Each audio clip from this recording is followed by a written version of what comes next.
The war in Ukraine has come just as the world is being threatened by a global food supply crisis.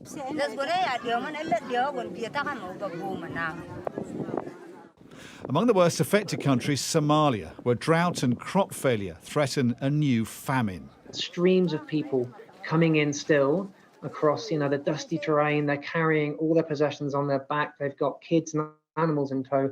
They are fleeing from the worst drought-affected areas. Obviously, there are a number of factors leading to this crisis, but how much is Ukraine's war playing a role in this? Food prices were already soaring due to livestock deaths, due to cereal crop failures. But the big concern now is that Ukraine is just going to exacerbate this, make it so much worse. The war in Ukraine threatens to turn crisis into catastrophe for hundreds of millions globally who depend on its grain. Last year, its grain exports fed 400 million people worldwide. As we filmed in Ukraine last month, millions of tons are now trapped in the country. Its ports stand idle.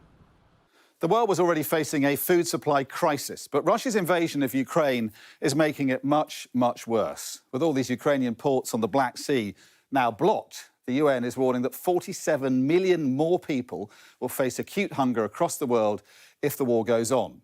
The latest UN hunger report has added Afghanistan and Somalia to its list of the highest alert countries, described as facing catastrophic conditions. They're marked in red on this map. Those with deteriorating conditions include all of these countries in orange, including the Democratic Republic of the Congo, Sudan, Syria, and Kenya has just been added to the list because of its dependence on grain imports.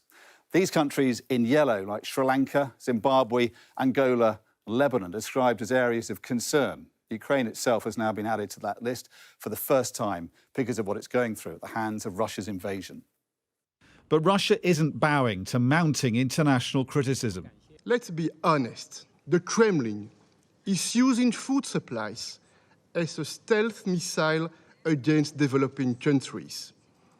Russia isn't just blockading Ukraine's ports, it's accused of stealing its grain too, caught on satellite loading it into ships in the ports it's occupied. Places like Kenya that depend on grain imports face soaring food prices on top of drought and crop failure. The mass suffering caused by the war in Ukraine is being exported far beyond its borders.